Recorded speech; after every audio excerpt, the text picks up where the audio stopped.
Emission spectroscopy is a method of measuring light-matter interactions. An emission spectrum is the plot of emission intensity versus wavelength.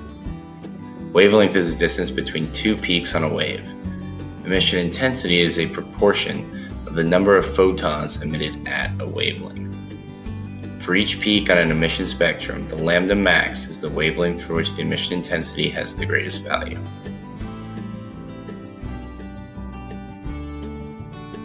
The atomic composition of the dye molecules control lambda max. Different substances require a different amount of energy to excite an electron. The wavelength of photon absorbed depends on the amount of energy required to excite the electron.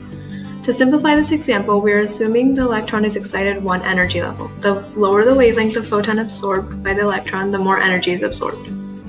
The electron will eventually relax back to its ground state, during which it releases energy and emits a photon. The more energy released during relaxation, the shorter the wavelength of the photon emitted. The amount of energy released during relaxation is sometimes referred to as the distance of relaxation. And the longer the distance of relaxation, the shorter the wavelength of photon emitted and the more energy the photon has.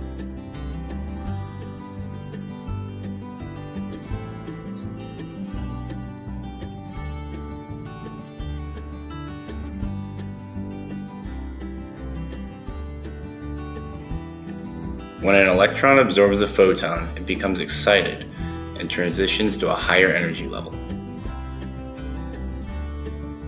Eventually, the electron will emit a photon as it relaxes back to its ground level. The wavelength of the photon emitted is what determines the observed color of the substance. Lambda max refers to the wavelength of the photon most emitted by a substance. For the green dye, which is the blue line, lambda max occurs at about 508 nanometers. Here we can see that the photon of light emitted at the highest intensity for green dye, 508 nanometers, falls within the range of wavelengths for green on the given color wheel. For the red dye, which is the green line, lambda max occurs at about 620 nanometers. Light with a wavelength of 620 nanometers is emitted at the highest intensity, which is on the edge of the range of wavelengths for red on the color wheel. In conclusion, different observed colors have different lambda maxes on the emission spectrum. So our data supports the idea that the emission spectra lambda max is determined by the observed color of the substance.